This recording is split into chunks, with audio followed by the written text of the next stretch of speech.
Welcome to the One Lap Heroes podcast, because what the world needs now is another automotive podcast. Welcome everyone to episode number 6 of the One Lap Heroes podcast. And it is a very unique one because you actually got us in the middle of discussing relationships and honesty. So if you want in the future, to have like a relationship advice by us, to branch up, for us to branch away from cars. Exactly. Because it's clear that cars is not a popular topic, or we are not popular enough doing cars. I think we are not popular enough. Exactly. So if you want in the future to see us cover different things about life, we are keen. We are actually had a very interesting But eventually, as I know often, what we say is about life. Like we are talking about cars, but in reality, we are talking about life, right? Quite true. The topic of today's discussion, though, it's a very important one. You are a bad driver. Yes. And it's not a problem. And we are actually going to explain why it's not a problem and why you are a bad driver. And funnily enough, because we have done this discussion many times before, I, as a Kostas, I personally believe that there is only two ways this discussion goes. Way number one, which is actually the worst, is the humble brag. Is you say, yeah, of course, I'm a bad driver. Deep inside you don't fucking believe it. You don't believe it at all. But you say it because it's a nice thing to say. And it's the same of, like you come out of a bad lap, or what you think it is bad, and you say, I didn't drive good. But what you actually think is like, no, I drove very good, I'm very good, I'm the best, but the car is bad, or the situation is bad, or if I was given different circumstances, I would. So that humble brag is actually like the worst. And like, I'm a bad driver, please tell me, and you don't take the feedback. That's the one type of discussion that we have done professionally many times, and I actually don't like it. The other one, and it is actually is a cool discussion, is you believe that you're a very good driver. You don't think that there is any other possibility, but you haven't looked deep into it, in what actually makes it. And when someone is going to introduce like all these new variables to you, you might actually be keen to take some of them. You're going to say, okay, cool, this is interesting. I would like to try that. Or that is interesting. Maybe I'm actually doing that. And since we both have quite a bit of experience doing this, Gab would even say that this is his main profession, which is not racing cars. It is actually coaching. I think he has many things to say. I'm going to try to take a bit of the backseat and navigate the discussion as an enthusiast. So I might ask questions that I would normally not ask. And we hope you guys are actually interested in the topic. Correct, because it can get very boring very quickly. But few commented on several of the videos, about the driver mode. Like, how can I modify the driver? Because we have been talking about the project cars, modifications, budget cars, and what modification. Like, while discussing cars, we touched base on the modification on the cars, but even when we discussed about our experience, like the Lotus, we discussed about. But anyway, this is like the bread and butter of what we do, is pretty much take a car and modify it and go on track. And like on the surface, this might look like this is all we do, and to some extent it is true, but it's only because I don't mean to be braggy about it, but I feel that the level of driving that I can consistently perform is good enough to be consistent enough that I actually can modify a car for it to make sense. Like, I would be jealous to claim the same. So, for example, is that when I given an hypothetical car, given an hypothetical track, let's say that I drive it, and let's say that I am potentially 1 second slower than the best driver that I know could potentially manage on that car, given the perfect situation and the perfect conditions. The gap is actually smaller. I believe the gap is smaller, but pretty much let's say that I'm tenths away of what the potential from me is, and I can do it consistently. And I can confirm this.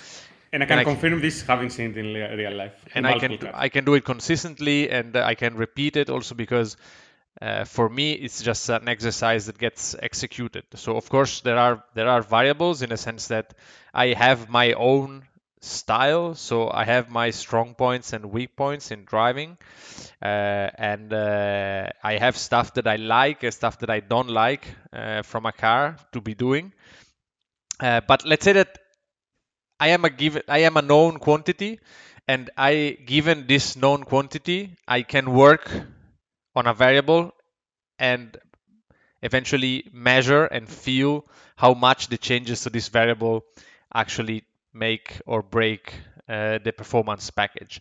Whether what I see very often, and I'm not talking about enthusiast track day driving, but also at higher level of motorsport, is that we are trying to create a recipe, like we are trying to cook something, but everything is variable every time. So it's basically like the quantity of salt is different every time, and the quantity of sauce is different every time, and the quantity of pasta is different every time, and the quantity of cheese is different every time. So it is very difficult in this situation to tell me, okay, to improve this recipe, I need to buy better cheese. Because yeah, potentially yes, it is. I can believe you. It will be a bit better, but you cannot fix something as long as everything else also moves. Like you have to have something that is consistent that you can build upon, because otherwise everything is shifting all the time, and it's very easy to go the wrong direction. And can I ask you something on this, Gab? Yes. Because I find this particularly interesting.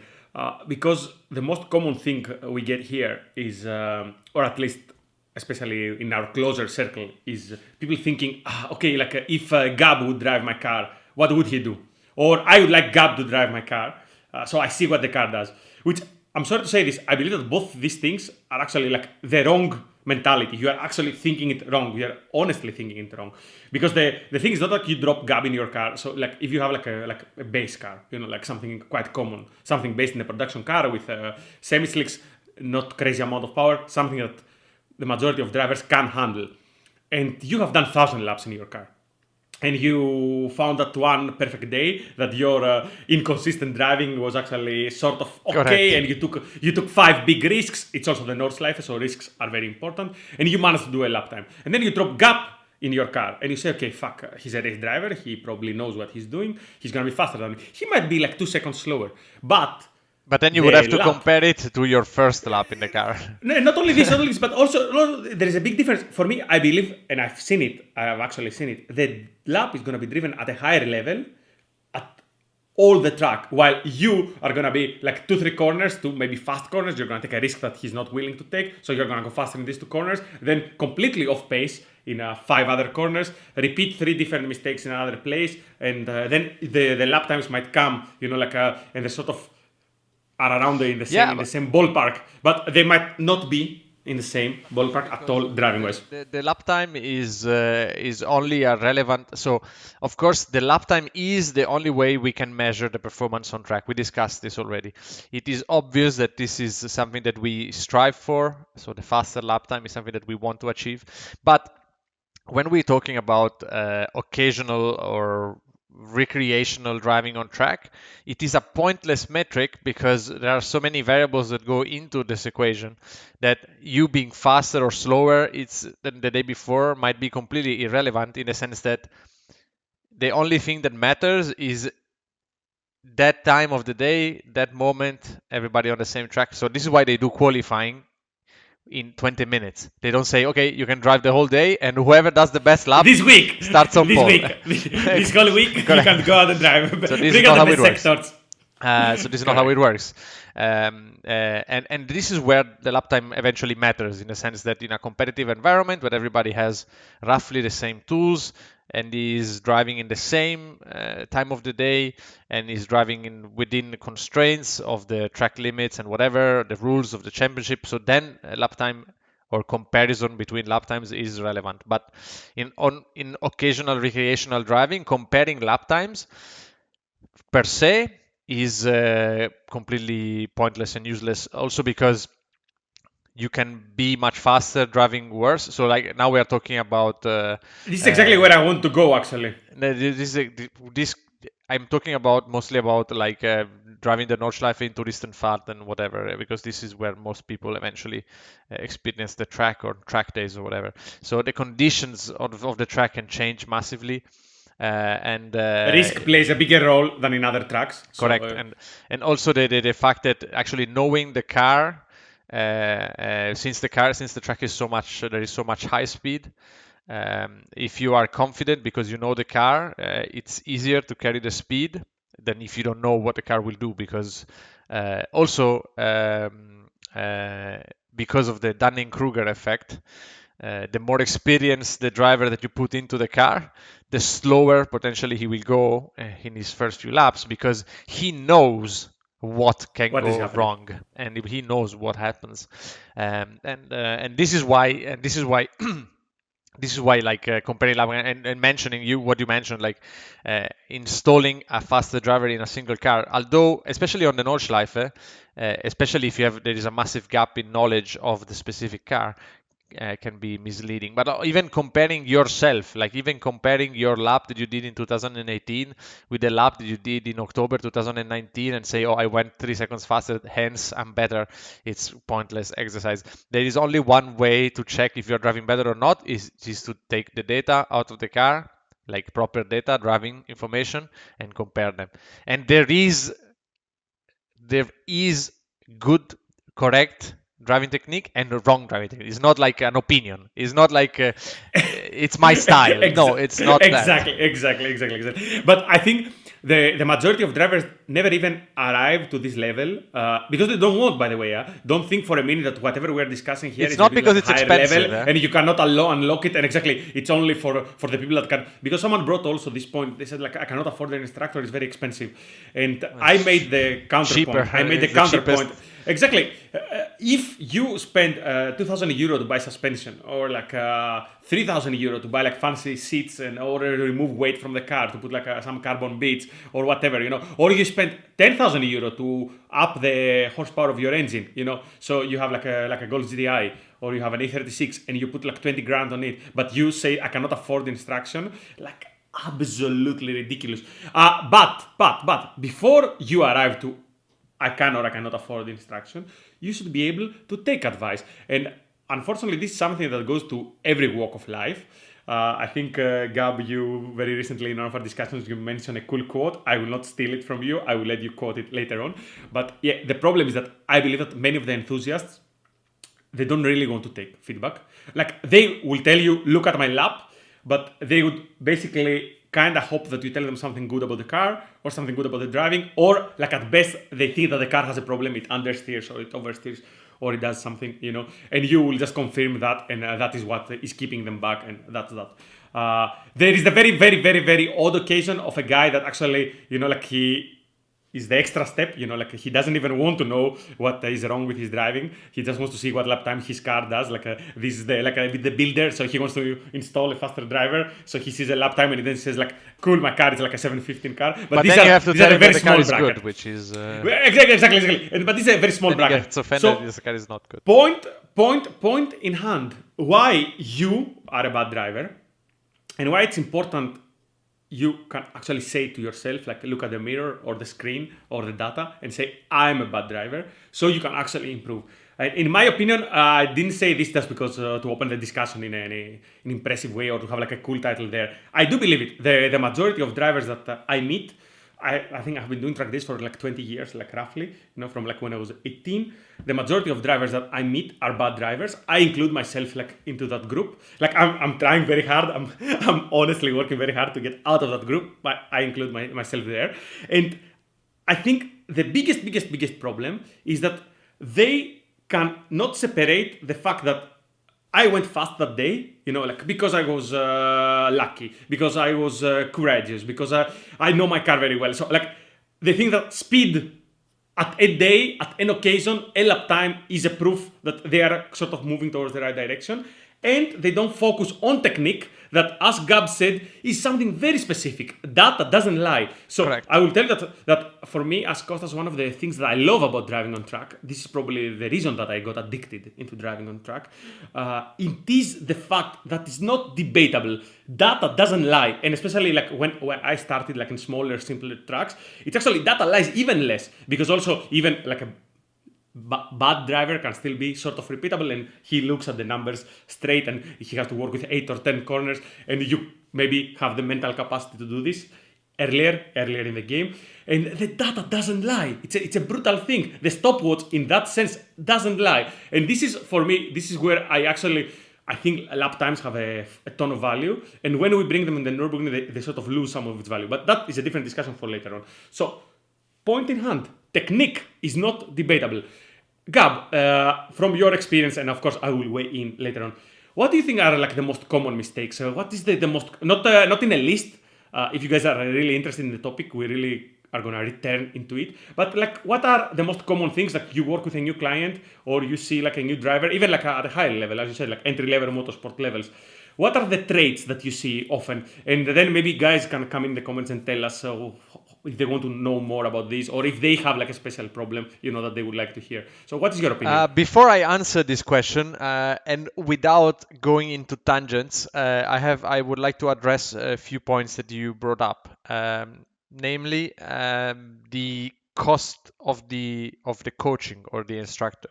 And I'm not trying to blow my own horn here, but upgrading one, so like boosting, putting a turbo on the MX-5 only makes that MX-5 faster, and it is expensive.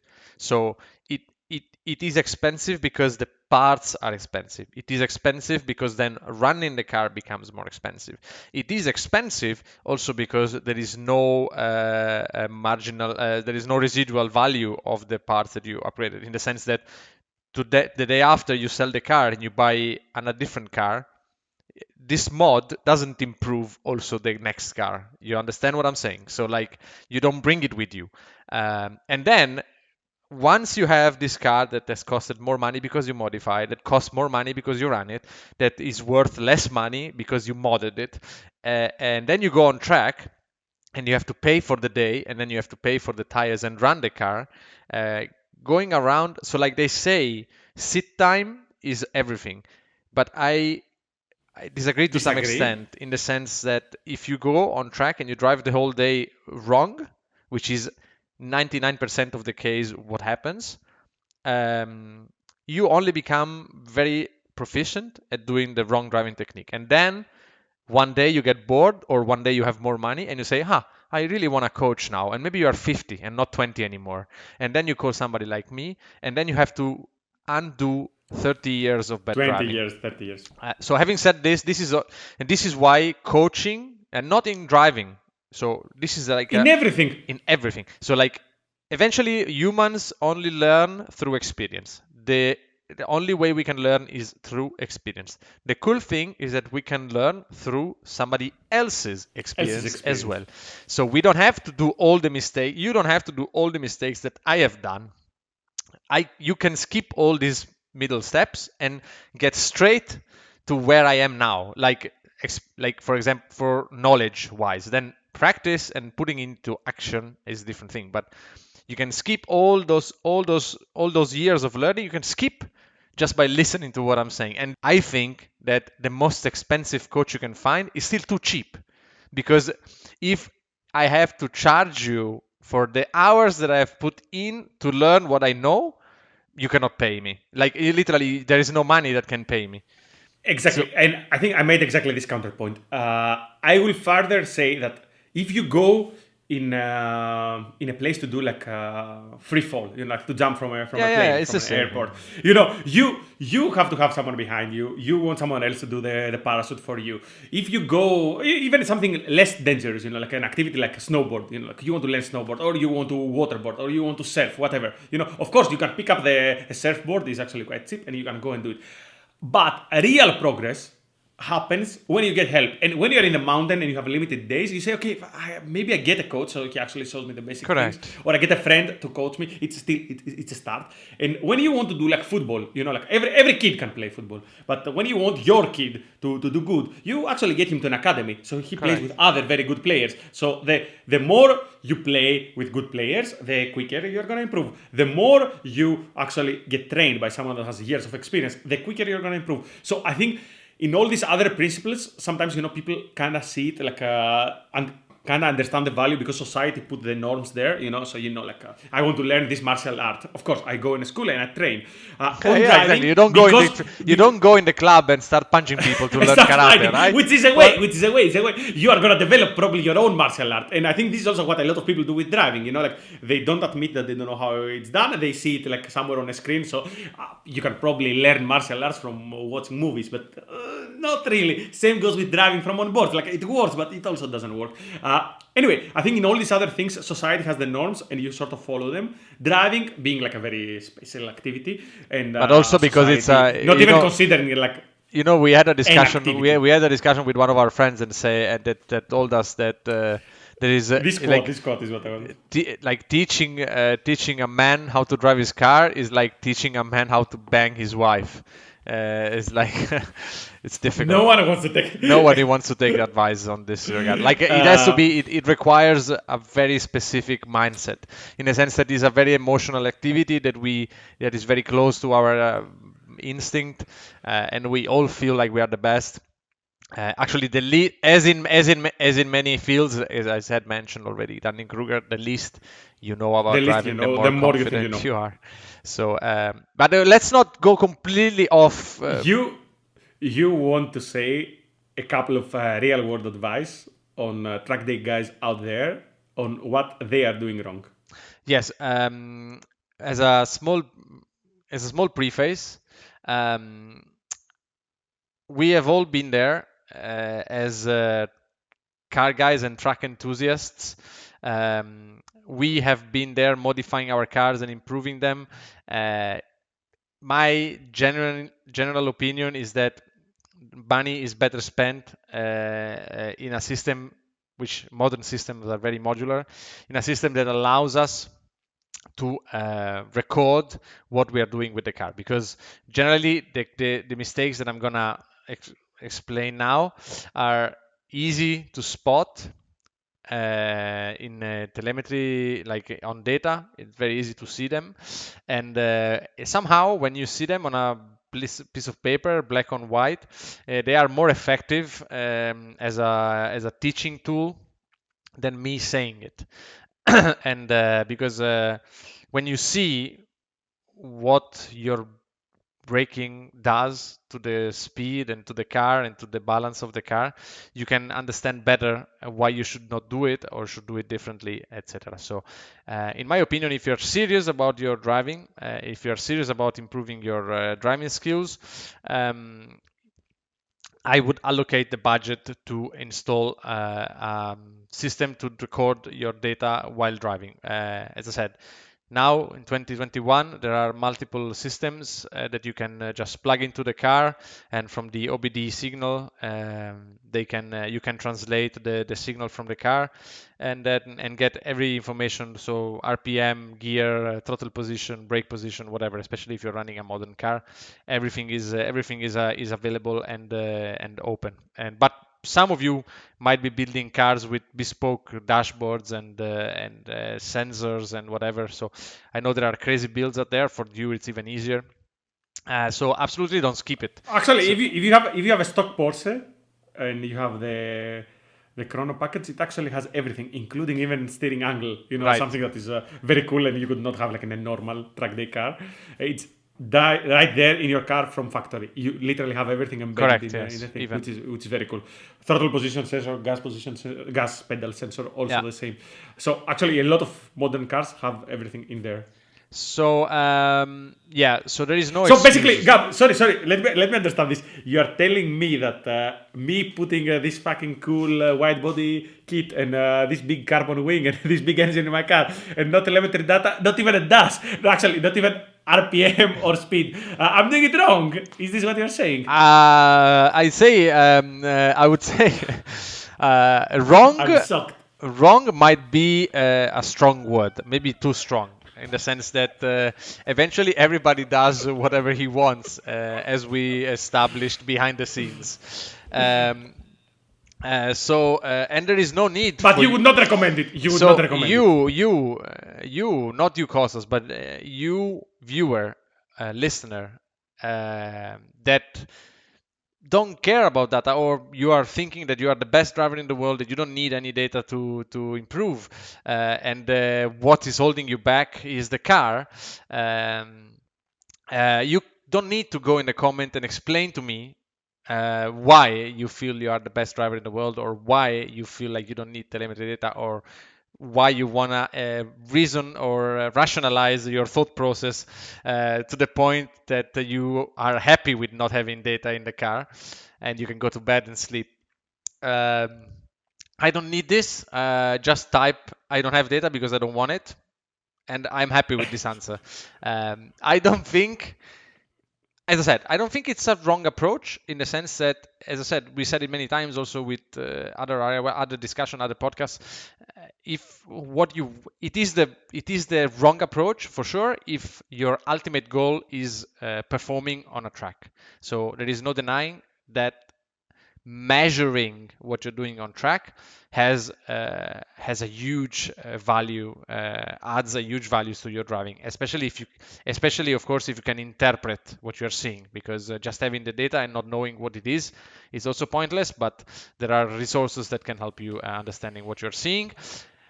On the other I have hand, this problem. I have if this you are problem. You are just almost enjoying, convincing me. You are almost convincing me because I had this particularly cool counter argument, and I want to tell you that every time that I might be particularly gifted, okay, and every time that I you go are do what I gifted. do, I don't take a ruler and measure and I say.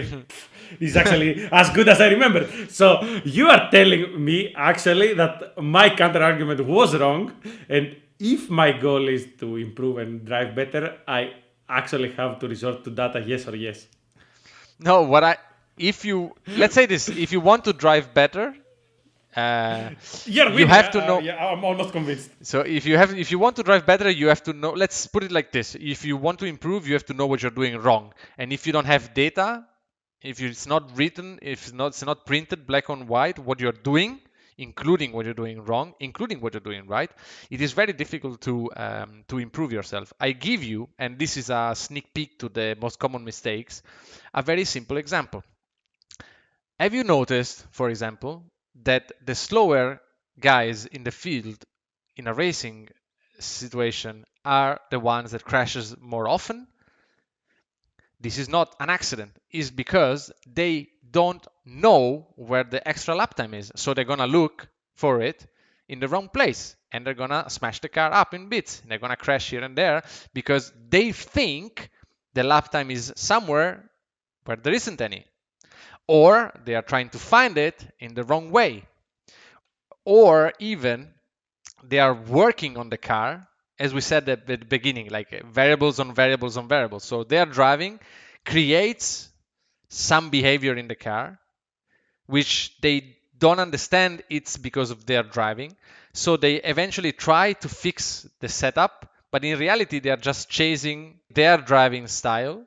So they make the problem even worse, to the point that the car becomes very difficult to drive or undrivable.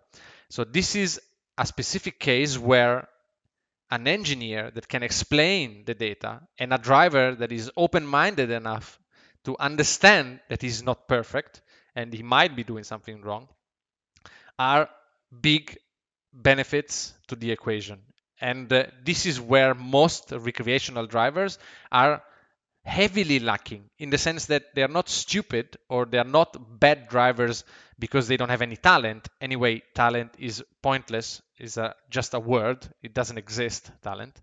Um, the thing is, you most of you guys driving fast and trying to go faster the next lap don't really know where you can go faster and how you can go faster, and you don't even know you are going then after the car modifying it without knowing what you should modifying it and how you should modify it, in order to go faster or to be more to make the car better for yourself. So you are trying to build something without any information. You might strike it, you might get it right, but it's completely random. It's the roll of the dice. You The spend opposite. You might go faster and you might still not hit it at all. So It's you like- might go faster for a.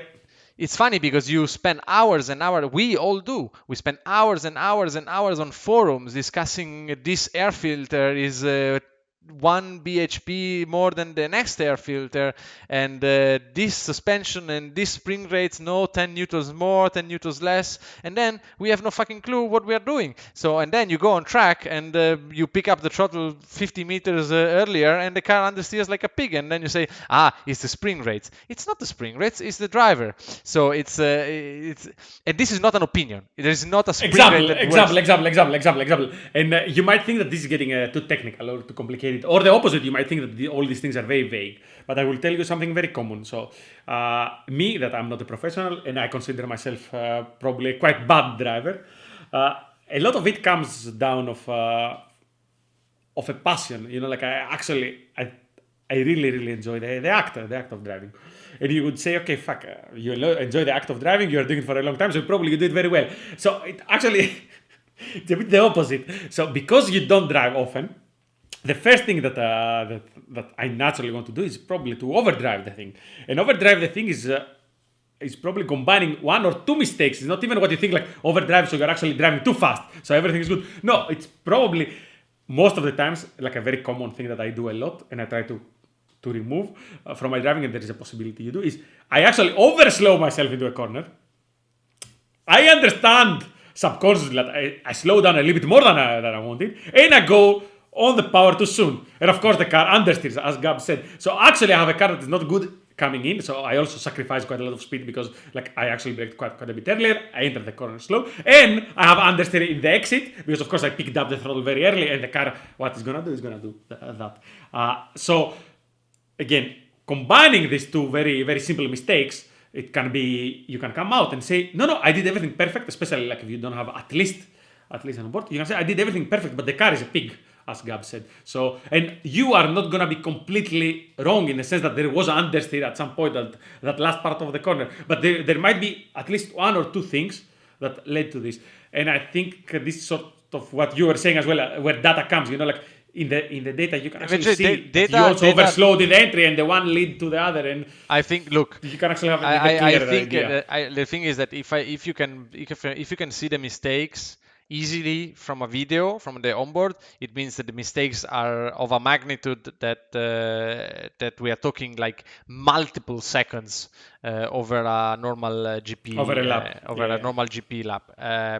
So these are very obvious mistakes. So first of all, I think we need to do a small differentiation in the sense that what is considered to be a big mistake at a professional level is considered completely acceptable as an occasional recreational driver level, of course. And yes, Kostas, what you are mentioning is a very natural thing that happens quite often. I would say that in general, for people that go on track for the very, very, very, very first time, although I don't think any of our viewers, listeners are in this like metric, but generally, eventually, the thing is this: like we drive cars every day, and we drive them on the road, and on the road we tend to drive them like one-to-one opposite of how they need to be driven on the track. So if you can imagine yourself in a situation when you're driving on the road, you normally start braking progressively, so the braking force gets added progressively, so you press the brake pedal and you increase the braking pressure through the braking zone. Imagine you're stopping at a traffic light, you pick up the brake pressure at a low level transition, and then you pick it up more, so you add the pressure, and then almost when you are coming at a stop, you almost release completely the brake pressure. Actually, the vast majority of drivers on the road, they pick up the brake pressure, they hold it, and they hold it until the car is stopped. And this is why you see all these cars driving, like stopping at the light like this, and then the passenger is hitting their head in the backrest. If you've ridden in a taxi, you've seen it and you felt it. Actually, most of your friends probably drive like this. And on the except taxi drivers in Athens. Taxi drivers in Athens, they're actually, because they don't want to use the brakes, they're actually very good in the release. Smooth. Very smooth in the release. And also when you are on the road, there is no such concept as what a racing line is, and we tend to do the opposite of using the whole surface that we are available. There are markings that we don't go over. There are obstacles, pavements and whatever. So the driving, and also on the road, last point, is that the speeds are very low. Hence, we don't need to look very far. Of course, it's a big benefit to look far also on the road. It's much safer. You can see obstacles. You can see dangerous situations. There is no reason why you should ever crash into the car in front of you, because nothing appeared out of thin air in front of him. So he is braking because he's reacting to something that is already been happening. So if you're looking at him, you have to react to him. But if you're smart enough to look far ahead, through his car, through his windscreen, around you, you might see his obstacle before he sees it, so you will be able to react even before the situation. So this is a very important concept, that looking far away is safer. But while we are discussing safe, I can tell you something. The right driving technique not only is so first of all, not only there is something that is right and there is something that is wrong. It's a fact. It's not like an opinion. It's not something that is moving or adapting. There is something right and it's something wrong. There are degrees and precision levels, but there is something is right and there is something that is wrong. Secondly, this right driving technique will make you faster. Furthermore, this right driving technique will make you faster because it generally increases the grip level available. Because the grip level, you might think it's something fixed. So this is how much you look at Motor Trend or whatever, they do the slalom and they say, oh, this car can pull 1.2 Gs. So this is the maximum grip level. No, that is the maximum grip level with that much steering angle and that much gradient. With that much slip angle in the car, with that much throttle, with that much steering angle. So with this kind of yaw angle, so the grip level is completely variable. So imagine that you're doing a corner at 130 kilometers an hour and you suddenly jump on the brakes. The car will move, and yet you are doing then less than 130 kilometers an hour. So how come that the car doing 100 kilometers an hour in the same corner is more unstable than the same exact car that was doing 130 kilometers an hour before? This is because I think this is a very important concept to understand. So this is because you are doing something with the car, and the only thing you're doing with the controls you have at your disposal, which is the pedals and the steering wheel. The gear shift, I don't consider this a control. It's just something that you have. It is something that mechanically you need to use the gears, but it's not a driving control. The driving control are throttle, brake, and steering. Nothing else. So the only thing you do with these three controls, which are your contact points with the car, is managing where the weight goes. So front, rear, to the side, front right, rear left, how much, how fast. So that's the only thing you need to do. And if you imagine controlling the rate. That is the basic activity. Controlling the weight shift of the car. That's the only thing that you are doing when driving a car. And to put it in the simplest possible term, the more weight, the more normal load there is on a tire, the more grip there is on that tire. Okay, this is not a blanket statement that is always true, but is in principle true. So for this discussion, if you brake, the weight goes to the front, so you have more grip in the front, and this is why the cars have bigger brakes in the front than they have in the rear. This is why TCR car, for example, they have in the rear, they have bicycle brakes. They have like nothing. And the opposite is also true. So when you accelerate, You've seen it when you go away from a traffic light, the weight shifts to the rear of the car, unloading the front, loading the rear of the car, and creating more grip to the rear in the process. Having said this, this is the basic principle of what you're doing when you're driving. Driving is only managing the weight shift around the car. And yes, the most common mistake that I see at a level that is beyond beginner, because absolute beginners, they generally don't brake enough. So they generally brake like they are braking on the road. So very progressively. So like the first time you go on track, especially many passengers say, "Wow, I never thought this car could brake so hard." Yes, because you actually never braked in your life. Never use the pedal. So and the cars are very capable of stopping. Actually, the brakes are the most powerful component of your car, no matter which car you're driving, and they vastly overpower the engine power. And basically, as I said, total beginners will never use the brakes. So they brake very late, and they might not even have a concept of what a racing line is, but we don't discuss about that. And that is the main, but this is absolute beginners. I don't think this is relevant to this discussion. Track enthusiasts, so semi-experienced or experienced or very experienced even. Kostas is a very experienced driver, you could say, but still has this issue, is that it is a matter of it's a fight or flight survival instinct that kicks in. You have to understand that when you go on track, you are doing an activity that your body is not supposed to do, and your brain doesn't want you to do it. So we are not built to be strapped into a cage and thrown at 200 kilometers an hour down a straight and with an obstacle in front of us. This is not what our brain wants to process. Our brain wants us to stop, get out, and run away as fast as possible. And what happens is that generally it's a combination of effects. Kostas, for example, I use you because you are here. We are having this conversation. So Kostas Bring it on. Kostas knows how he should brake. Kostas knows the principle of weight balance and how the weight should be. Kostas even knows the principle of what a racing line is, etc., etc., etc. He even knows that doing something with the car at a certain point actually lowers the available grip, hence making him slower, hence making it more dangerous even. Like imagine lifting in the middle of a very fast corner, for example.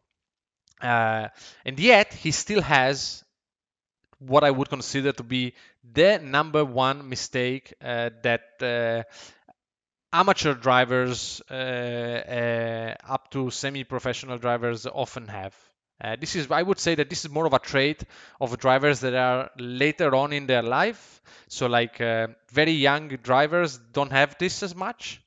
They have the opposite actually, but more mature drivers or drivers that have come to the racetrack later in their life, they have this a lot, which is they understood, so they went through the first step, which was not braking enough.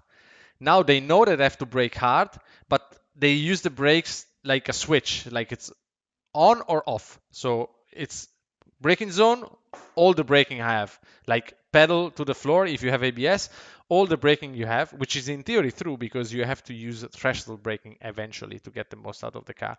But their brain cannot process the fact that they have to release it because the corner is approaching. So the corner is approaching you. The corner is an obstacle. So your brain wants you to stop, wants you to not crash, wants you to preserve your well-being. So your instinct wants you to stay on the brakes. And stay on the brakes have many counter effects with performance driving. The simplest one is that your braking point eventually is fixed because there is a geographical point. So you reach the corner at a certain speed and there is only so much space until you have to turn the wheel. So you can brake too much, although it's a concept that is almost weird. So how, if I can brake too much, then it means I can brake later because I have the performance of the brake because I can overslow the car. So let me just do it later. But you cannot do it later because later is in the corner. You need to corner as well. And generally, tires are not very good at doing two things at the same time. So they can corner very well, they can accelerate very well, or brake very well. But braking and cornering, especially, it's not something that tires want to do at all. You see Formula One, for example, when they lock up during braking zones on the inside. So basically, eventually, this is the number one mistake. So you come to a braking zone, you know that you have to brake hard, you brake very hard. Since you are braking very hard, you have a lot of deceleration, there is a corner, you tend to stay too much on the brakes. So what happens when you do that? Not much, to be honest, in the sense that it is a safe way. Overslowing, it's a relatively safe way of driving, and overslowing is what I would suggest to begin with. This is the slow in, fast out mantra. But the problem is that this often creates, for the more experienced driver, creates a secondary problem, which is the throttle application. Your body sort of knows how much grip the car generates, so it gets used to it. Your ears get used to it very, very quickly, to what the car can do. And you will notice when you are not doing it. And since you want to go fast, you know that you have to be close to these acceleration forces. So what you will do is that you will notice that the car is not pulling the g-forces that you are normally used to at the apex of the corner. So this means that you're slow, and your brain will tell you, okay, pick up the power. This is the go button, yeah. But since you overslowed, this input will come too early, to the point that for some drivers in some situation, this comes even before the corner, which is insane. It's insane of a concept, but yet it happens regularly. And so like you brake, you finish braking, and as soon as you turn in, you're already on the power, which this is not necessarily blanket statement Sounds good, bad, but it because in some instances, this is the preferred way to drive, especially for fast corners where you need stability. But where you need the rotation, when you need to corner, what happens when you do this? It happens that the diff gets locked under the load of the engine, so torque gets transmitted to the diff. It locks, so the car starts to push. The weight also transfer to the rear, and you pick up a lot of understeer. So what happened then? You have mid-corner understeer, which means that you have to wait. So you have a little bit of power, but you have to wait on the power. You cannot gradually go to flat out. So you pick up the power, and you have this situation when you go like in the middle of the corner, like steady throttle. And then what happens is that eventually at some point you have a lot of understeer, but the corner finishes and you want to get out of it. But you have so much understeer and so much steering lock that when you build the more power, because now the track is straight, then you pick up snap oversteer because you have so much steering lock that you build the extra g-forces lateral, but then it's too much for the rear to live with. Then you have snap oversteer. And what happens is that you come back to the pits to me and you say, the car is shit, because the car does everything. It locks up on the braking, it's mid-corner understeer, snap oversteer, undrivable. And the only thing that is wrong is your driving technique. So this is single-handedly the number one mistake that you are 80% doing on track, especially somewhere. Maybe not everywhere, but somewhere you're doing this for sure. As a golden rule, if you feel yourself picking up the throttle and then holding it, it's wrong. So there are very, very few situations where this is acceptable, which is very, very fast corners where you need the stability because there is a lot of energy in the car and the car can You actually use that understeer to drive. Correct. And you basically make the car understeer so that it's safer to drive. And guys, Gab is describing this as a basic mistake. But unfortunately, I would say that the majority of the onboards that you are looking at, especially we're talking about like public days, tourist and fat onboards, even from very fast cars, even at very fast lap times, because you have no idea how fast you can drive with all these mistakes. They even include the one step before, so you will see inside the corner lift, power, and I know that you know, and you say no, absolutely, I never do this, but. Listen the sound. The onboards normally don't lie. The data of course, I didn't mention this. That of course this creates also the byproduct that you see often of drivers picking up the throttle and going on and off and on and off and on and off and on and off. And I know that you've seen Senna doing it, but it's a different sport. Correct. So And I think actually, if Senna would come and drive like this in a modern car, next to Hamilton, he would have to stop doing it. So the times have moved on. I think, Gab, this is, for me at least, it has been extremely interesting. I think we went through a huge variety of topics, but there is a bit of everything from theory to what we think, for example, is like a very hands on, very common mistake. One, for example, that I find myself doing quite often.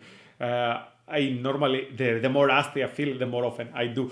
It's normal All because these things. the least you're used to the speed, the easier it is to overslow, because overslow feels very comfortable. And we can all, with a little bit of experience, we can all manage a little bit of entry, exit, oversteer. So, and also this has the double-edged sword of feeling that you are driving at the limit, because you actually are. Only thing, the limit is much lower than it could be because you are artificially lowering it.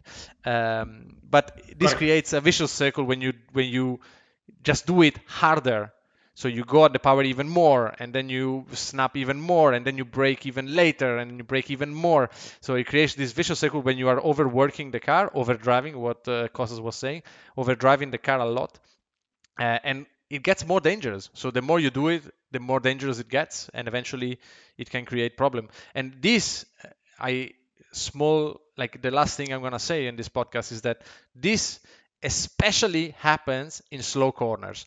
And pound for pound, slow corners are way more costly in terms of lap times than faster ones. I give you a real life example in a sense that at a very high level of driving, Schwedenkreuz, 10 kilometers an hour difference at the apex, which is huge, is nothing, is one tenth of a second, even less sometimes. But fucking up the braking in Nürburgring, which is, I don't mean like going in the gravel, I mean like overslowing the car in Nürburgring by 5 kilometers an hour can cost 5 tenths or 6 tenths. You can easily lose 1 second in Wadenauer Forest and then risk your life in Schwedenkreuz, which is pointless. But this is the second most common mistake, which is connected to the first one, which is drivers not knowing where the lap time is, which is in the slow corners, and then trying to be braver instead of fixing the mistakes. And this is where I connect, it goes full circle. This is where data helps, because you can see you doing this mistake in data. You can see when you pick up the throttle. You don't have to rely on a video and hear it. So Exactly. you know And that if you know that you don't have to do it, you can start fixing that before taking chances in big fast corners, which can be dangerous.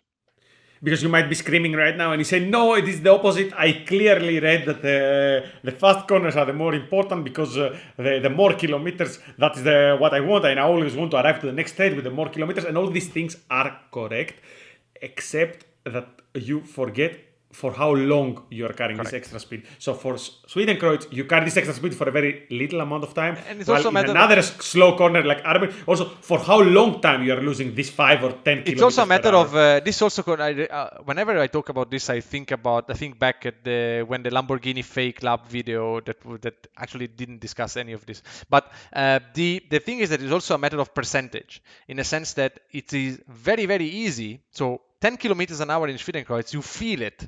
It's a big gap, you're gonna feel it. But 4 kilometers an hour, 5 kilometers an hour in Arenberg, you don't feel it. 5 kilometers an hour in Adenauer Forest, you barely feel it. You don't feel it. But the thing is that 5 kilometers an hour in Adenauer Forest is 10% gap. And 10 kilometers an hour in Schwedenkreuz is 2% gap. So like you're losing twice the speed and you don't feel anything, because the corner feels the same at 50, at 55, at 58, at 57. It feels almost the same. So it requires a much higher level of precision in the driving and experience to carry the speed into these slow corners without compromising the exit, without compromising the entry so much. But the thing is that it is important to understand, as a general principle, is that it is highly likely that a lot of your performance is in very slow corners. It's seldom the case that a big chunk of lap time is lost in fast corners. Very, very seldom the case. And this is really the last thing I'm going to say. You or we as driver, we don't make 20 different mistakes. We make the one or two mistakes. You are not losing 1 second in one corner. You're doing this, overslowing a little bit as a trait, maybe, like Kostas. Kostas is the perfect example for this. He tends to overslow every corner. And on the Nordschleife, there is 100 of them. So he overslows them all by a little bit. So it doesn't go like 50 kilometers an hour off. He is 5, 6, 3, 5. Every single corner, every single one. And at the end of the lap, eventually lap time is average speed over a set distance. And by missing all these 5, 4, 3, 4, 5, 6, 5, 4, eventually the average speed at the end of the lap is going to be much higher. And if you think that you need to lose a lot, don't think that you need to lose a lot. 107% the pole position time does not get you qualified. So which means that if you are 7% slower than the leader, you don't start the race. So you are doing 93% of the job right, and you are completely off the pace. No, completely off the pace. Tough love, quite strict advice, but quite correct. And this is suddenly where these 10 seconds that you say, it's impossible, there are 10 seconds in this lap. Well, they are, but they are not exactly as you think. And as Gab said, if you try to find them in one corner... And this is also why onboards are difficult, because especially in slow corners, it's difficult to see. It's difficult to see the extra lap time. Let's wrap it up. I think, as I said before, this has been very interesting for me. It's very cool to remind even to myself, what I might be doing wrong. And I hope that our viewers, listening to this, they might also pick up one or two things and they say, oh, fuck, maybe I'm doing this wrong. So again, try to ask for help. Try to research the theory and read the books.